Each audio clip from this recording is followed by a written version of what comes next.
Welcome to another episode of The Brand Called You, a podcast and podcast show that brings you leadership lessons, knowledge, experience, and wisdom from thousands of successful individuals from around the world. I'm your host, Ashutosh Garg, and today I'm privileged to welcome a very, very accomplished and senior professional from Staten Island, New York, USA, Mr. Paul Burton. Paul, welcome to the show. Thank you for having me, Ashutosh. I'm very excited to be here. Thank you. Paul is a journalist and an author. He's an author, and all of you know I'm very, very partial to authors. He's an author of 2 books, Fiascoes and Foibles, an unfiltered look at public finance, media, politics, and sports. And second one is Tales from the Newsrooms, an offbeat look. So, Paul, before we start talking about your book, tell me a little bit about your own journey. Well, I guess the song about a long and winding road is appropriate. Correct. I began taking a high school journalism course in Boston, where I grew up.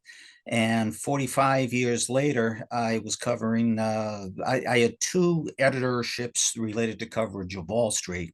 And at the end of the 45 years, I'll admit, I had very little hair and a lot of stomach medicine. Amazing. But it was all in all a great run.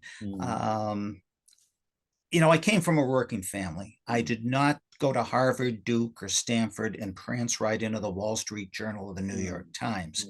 I worked for many small to medium-sized outlets, and we loved punching above our weight levels.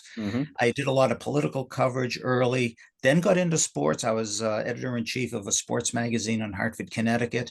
And over the years, and I was also a sports editor in upstate New York, but I morphed into business. I think my primary motivation, Ashutosh, was that I was working a different time zone than the rest of the world, and my personal life suffered. The old work-life balance. Absolutely right. I went into business because I wanted to work daylight hours. But the move to business worked out well. I became a senior level editor at a mergers and acquisitions oriented financial media company called The Deal. And our owner was the late corporate deal maker, Bruce Wasserstein. And after The Deal, I became Northeast regional editor of a trade publication called The Bond Buyer, which covers public finance ranging from municipal bonds, state and city budgets, unfunded pension liability, distressed communities. We gave extensive coverage, for example, to the Detroit, Puerto Rico, and Central Falls, Rhode Island bankruptcies. So we covered a wide gamut, and all in all, a great run, I'm happy to say. Amazing. So one more question, and that is, when I was reading about you, you say that you are critical of any dumbed down approach to schooling. Help me understand what you mean.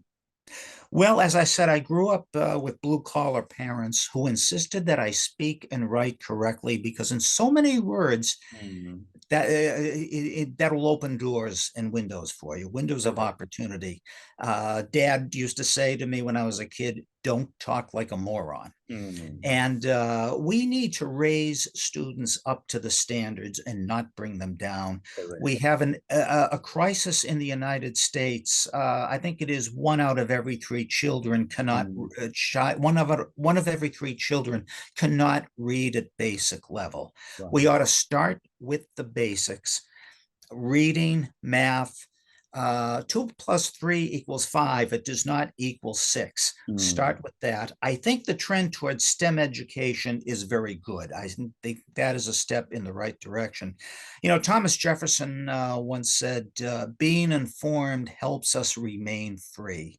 That resonates with me.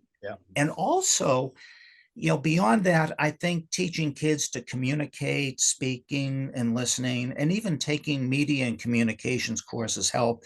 And what comes to mind is an infrastructure executive that I know. He's very successful. He runs his own company now. He used to work for Skanska. And 30 years ago, he and I worked in the same newsroom in Kingston, New York. Small town, the county rag, as we call it. And years later, he said working in media benefited him because he learned to probe and investigate and not take things at face value and to think critically. How amazing. And your example of what your dad told you was exactly what my grandfather told me. When I was very young, he would make me sit down and copy the English editorial from one of the largest circulated newspapers, because he said it'll help you improve your English. So absolutely right. So Paul, let's now talk about your book, Fiascoes and Foibles, and Unfiltered Look at Public Finance, Media, Politics, and Sports. And I'm going to ask all our viewers and listeners to go and check Mr. Paul Burton's book on Amazon. I'm going to do the same. If you have it, yeah, there you are. You can see the book there. Thank you, Paul. So tell me, what was your motivation to write this book, and what has been your hypothesis when you wrote it?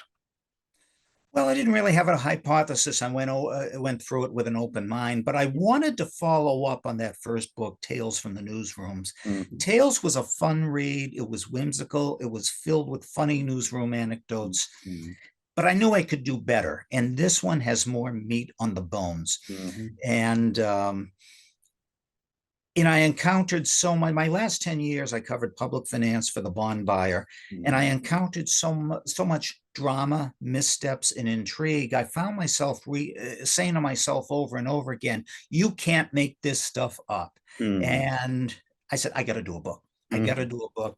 Things like the New York Metropolitan Transportation Authority, which operates the buses and subways here in New York City.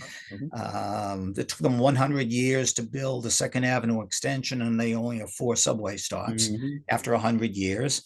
They opened a new wing to Grand Central Terminal, but they had to build it several stories underneath street level because the MTA's own units, Long Island Railroad and Metro North Railroad, constantly feud over track space. I mean, the tribalism among the transportation agencies in New York is legendary.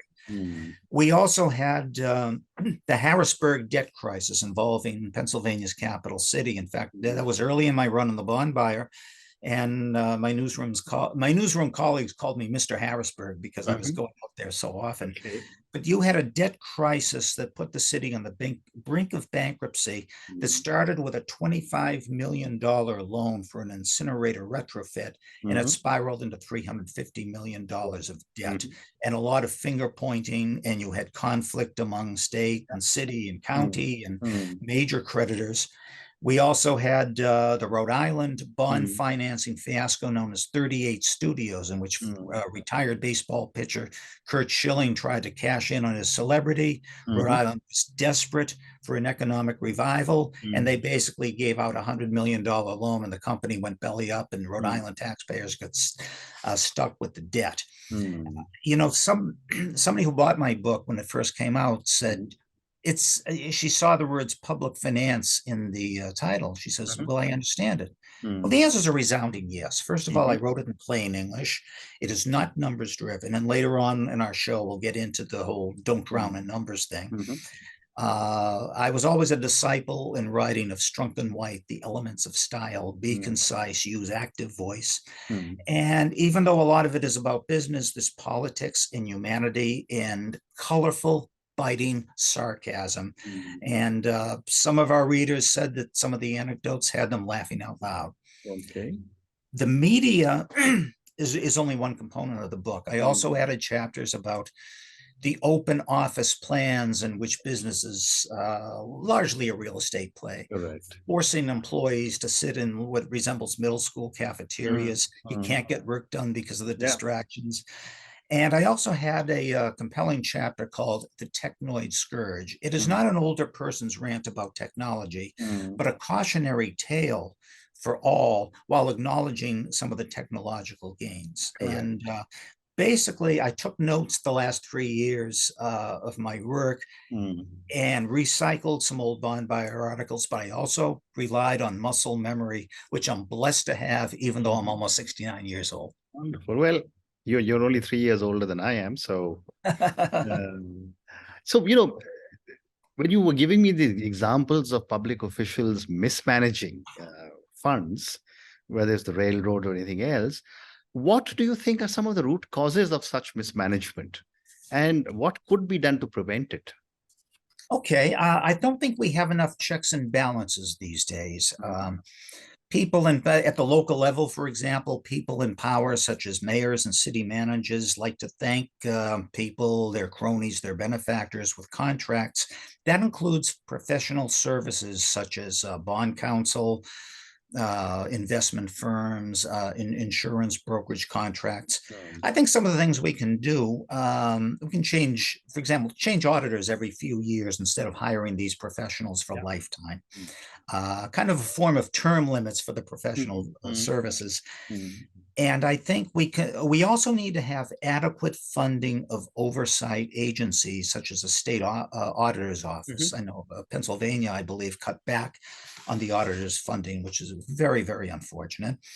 And I think media cutbacks have hurt. And my favorite person in public finance, Richard Ravitch, a longtime New York City power broker, brought this up in one of my podcasts. He said there are not as many media eyeballs scrutinizing everything, especially now with the national thing. Everyone's about Trump and Biden and Tucker Carlson and Don Lemon, and not enough scrutiny, down and dirty scrutiny at the local level. Media companies have cut back, and that has not been good for any of us. Another factor, and this comes to mind, my chapter on the municipal bid rigging, the bid rigging trial, municipal bond bid rigging trial. You need airtight prosecution in this federal municipal bond bid rigging trial, US v. Carollo, Grimm, and Goldberg. Looks like the prosecutors dropped the ball in the statute of limitations. So you need to have prosecutions that are they need to have more airtight. Great response. Thank you. One of your chapters also focuses on the intersection of politics and sports. I'd love to get your perspective. What are some of the significant findings or significant comments that you have seen? And what are your thoughts? Well, I go back to when I was a 19-year-old City Hall reporter in Boston, and Boston is a sports-crazed city. And one politician said to me, politics is the #1 spectator sport here. Okay. So sports today has gotten so complex, and I think the 24-hour news cycle has played into that. We'll discuss this later in our show. But sports today involves gambling legislation, labor law. The colleges are getting into legalities about name, image, and likeness, NIL. If you buy a jersey with a football player's name on it, how much royalty does the player get?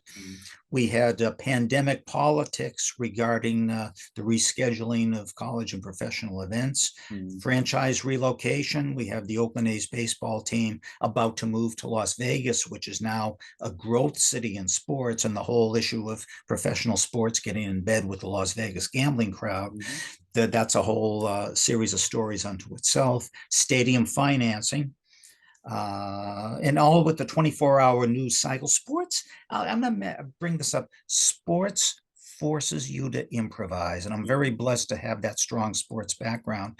Early in my career, I was stereotyped. A lot of us were stereotyped as dumb jocks because we covered sports. And sports is, again, Spike Lee, the actor and activist, said, sports is the greatest because it can't be scripted. And a colleague of mine once said that sports and people with backgrounds in sports journalism and crime coverage, that forces you to be quick on your feet. And I know as a sports editor, I had 2 or 3 times I had to change pages depending on who won or lost baseball's World Series, and how the decisive Game 7 went into extra innings, and you would one set of headlines. And this is the old paste-up board days. This was before digital. You had to have one set of headlines and photos if Minnesota wins, and another if Atlanta wins. That forces you to be quick on your feet, and that has helped me go in finance and other kinds of journalism as well. Fascinating. You also talk, Paul, about the impact of technology on different aspects of society. And you did talk a little bit about it a few minutes back. What do you think are some of the most significant ways in which technology has transformed politics, sports, and so on? Tech is a blessing and a curse. There are two sides to the coin. We can process news more quickly. I remember covering former New York Mayor Bill de Blasio's budget briefings at City Hall. Mhm. Very cramped, crowded room with my laptop on me, filing the story as he was giving the briefing and also designing a pie chart graphic. All instant turnaround that we got the news out there very quickly. That's great. We also did on-location videos from the City Hall Rotunda. And I think that's kind of a nice novelty for those of us who have backgrounds in print mostly. So that's all good. A little bit on the negatives, there's a little too much of a hurry up mindset in media. As a former colleague said to me the other day, nobody copy edits anymore. People post things quickly. You see more typos, you see more inaccuracies. I know when I was a copy chief at the Deal, I had a designated person who would back read the top front page stories for the PDF edition, the top 4 or 5 stories. And I would have her just look at those and catch it. You may have a typo somewhere along the line, but not have it in your top stories. Yeah. I think newsrooms also, there are too many tech bureaucrats and not enough genuine journalists. And this is not an anti-tech rant. I think tech in its right doses is wonderful, but tech bureaucracies to me are pestilence. Absolutely. You see people walking down the corridors, they're bumping into you because they're talking on their iPhones, they talk in their own language. I remember when my company, our parent company, Source Media, changed its name, the parent company's name, to Horizon. And I asked somebody, what do I do? When will I get my new email address? Do I do something myself and hit a button, or will you folks do it? And she said to me, your brand hasn't migrated yet. And I said, birds fly south, or that birds migrate to the south during the winter. Does my brand migrate to the south? I got a little sarcastic, but it was to get my point across. Yeah. We have to differentiate between analytics as one tool versus the only tool. And I want to add something else, Ash, is that those of us above 50 get labeled as dinosaurs. And I think that's so wrong, because people in our age group have had to be more adaptive because the bulk of innovation has occurred in our lifetimes. Correct. And also, one positive I see is that coverage of tech has become less fawning. There used to be those early days in which, gee, aren't ping pong tables nice, and praise for every new gadget. And as one tech writer said, we've been burned. Yeah. So I think there's more critical coverage of tech, and I think that's good. Very good. Very good. So let me now move to a few questions about you, your avatar as a journalist. You've had a long career as a financial journalist and editor. In your opinion, what are some of the biggest challenges facing financial journalism today, and how can we ensure that the public has access to accurate and unbiased financial journalism? Unbiased is a challenge these days because it seems that everyone has an opinion. You have at the national level, you have Fox News too far to the right and CNN too far to the left. And going back to the numbers thing of financial journalism, rule one, and I used to tell this to younger people, the kids from the tabloids who were suddenly covering budget stories would ask for my advice, and I was flattered. Don't drown in numbers. For every number, there is political and human context. There are human beings, and there are political stories and sub-stories behind that. Don't make it all about numbers. And I think that's important for people for transitioning to financial journalism, starting out in financial journalism. And also, this is important with staff shortages in media. A lot of mainstream people who might be covering crime or transit might have to double up on business coverage because their staffs are short and they have to do an unexpected business story. I'll tell you a funny anecdote from my coverage of the MTA. There was a TV reporter who used to work for the tabloids, excellent reporter, very great investigative skills, but he hated doing budget stories. And when the MTA came out with its 4-year financial plan, it would all be in the media room, and he'd rant about, bleep these budget stories, I hate them. And an MTA representative said to him, so with a kind of a smirk on his face, he said, New York One didn't hire you to cover train wrecks. They hired you to cover thoughtful, serious stories about finance. And Hmm. Jose looks at the guy and says, but I don't know how to add. Hmm. But you have to counter the number stereotype. I think business news has gotten more creative. We don't wear bow ties and we don't use $50 words anymore. And in terms of the bias, I think social media has hurt, because now social media has given everyone an opportunity to have an opinion. And I would like to see journalists think of less of themselves as advocates. You can write and announce with a little bite, but you can do so with less of a slant. And I think also a challenge for financial journalism is the 24-hour news cycle as well. Correct. I had a desk editor's job in Parsippany, New Jersey, and we had to close the business pages at 8 o'clock. Hmm. Now business news is happening around the clock, whether it's mergers or Hmm. revelations, and people are trying to scoop each other what's going to happen at the Fed meeting. So there's been more pressure, and that's reflective of media as a whole, the Well 24-hour said. cycle. Well said. Paul, you also touch on the role of media in shaping public opinion. How do you think media has evolved over the years, and what impact has it had on public political discourse? Well, we touched on this a little bit, the 24-hour news cycle, the excessive bias, the role of social media. I think from a corporate point of view, we have corporate media that's a little distant from the news gathering, and that has created kind of a disconnect at times.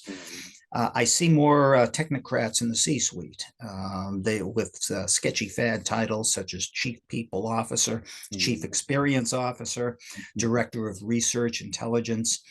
I think to retain people, and I say this because at a lot of media outlets, there's a conga line going out the door. They got to treat people better. And media companies are notorious for firing people on airport tarmacs, forcing self-flagellating memos when a correction was on you.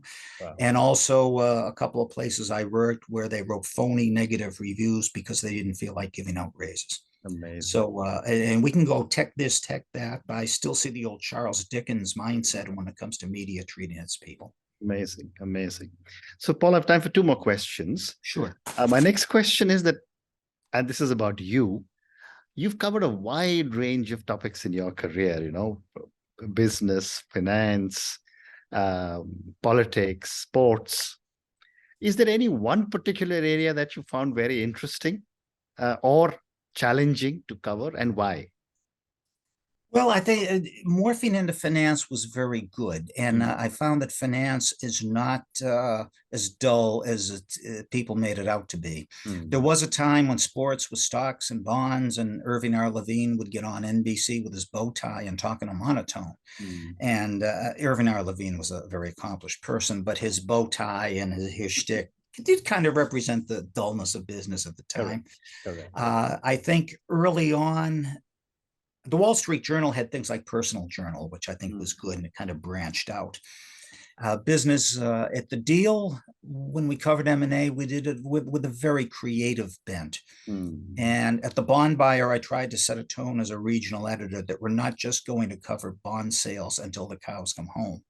So finance and business now isn't just numbers and stocks and bonds. It intersects with politics, sports, even social justice coverage. It's become much more diverse, and it's become much more fascinating. And I had no problem morphing over from sports to business and finance. Amazing. And my last question, Paul, and this is for the many, many, many people who will listen to our conversation. Based on your incredible journey as a journalist and all the work that you've done across so many different sectors, what would you say are 3 lessons you would want our viewers and listeners to take away from your own journey and from our conversation? Well, I have 3 that come to mind, and it pertains to people in any line of work, whether it's media, think tanks, infrastructure, policy people. Number 1 is to learn from the people around you, all the people, good, bad, and otherwise. I remember changing jobs and moving to New York State from Connecticut, and how I designed pages, I learned a lot from a graphics person in Connecticut. Learn from the people around you everywhere, old, young, doesn't matter who, doesn't matter what country. Also, minimize layers of complexity. I think in any business, we tend to, the old KISS principle, keep it simple, stupid. Simple approaches to problem solving. And I think the problems will be much more manageable. Just take a simple approach and not a collaboration. I differentiate between cooperation and collaboration. The latter is a dog and pony kind of thing. And always have a plan B at the ready. And I will conclude with a very anecdotal story. A baseball broadcaster named Vin Scully, who died last year, he broadcast Brooklyn and Los Angeles Dodgers baseball games for, what was it, 60, 65 years. Early in his career, CBS Radio, we're talking about the early 40s, in the early 1940s, Vin Scully was assigned to do radio for a college football game at Fenway Park in Boston, early December. He brought a windbreaker and a few loose notes, figuring he was going to be in the press box. They put him on the roof of Fenway Park, and his notes blew away. So he had to broadcast a game not knowing who wore what number, not having all the notes prep. He improvised as best he could under the circumstances. Amazing. And his bosses at CBS Radio liked the way he handled himself, and his career took off from there. Incredible. What a fascinating story. And on that note, Paul, and your 3 amazing lessons: learn from people around you, good, bad, or whoever they may be; minimize layers, which is the keep it simple, stupid principle; and always have a plan B. Thank you so much for speaking to me about your amazing journey. Thank you for talking to me about your book, Fiascoes and Foibles, and thank you for giving us such amazing insights into your journalistic career. Thank you again, and good luck. Thank you. It's been fun.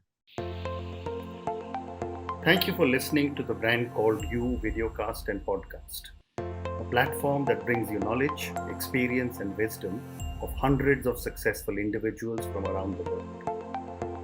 Do visit our website, www.tbcy.in, to watch and listen to the stories of many more individuals. You can also follow us on YouTube, Facebook, Instagram, and Twitter. Just search for The Brand Called You.